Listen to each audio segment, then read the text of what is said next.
Hram u Vardištu građen je od 1991. do 1996. godine, a nastanjen je monahinjama od 2007. godine i tako je postao prvi ženski manastir u mitropoliji Dabrobosanskoj. Da bi obezbijedile sredstva za sopstvene potrebe, monahinje se bave ikonopisanjem i izradom brojanica.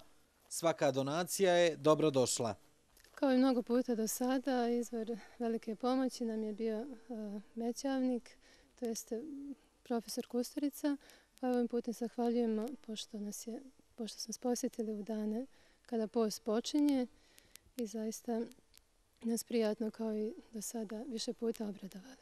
Andrić grad i ranije pomagao sestrinstvu manastira u Gornjem Vardištu, kao i manastiru Svetog Save na Gornjoj Lijesci i manastiru Svetog Nikolaja u Dobrunskoj Rijeci, kao i izgradnju crkve u selu Tasićima.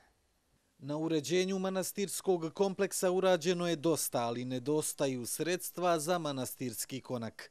Još da napomenem da su Andrić grad i profesor Kusturica odlučili da cijeli konak manastira Vaznesenja Gospodnjeg oblože sa takozvanom toplom fasadom kako bi sestrinstvo ovog manastira narednu zimu dočekalo u toplim prostorijama. Igumanija Jefimija još jednom je apelovala na nadležne da ne dozvole istraživanje rude nikla u Vardištu. Time bi znatno bio ugrožen ovaj kraj, naš manastir i svi ljudi koji žive ovdje. Ne govorimo o budućnosti koja bi zaista bila ugrožena. Sada u manastiru u Vardištu borave dvije monahinje.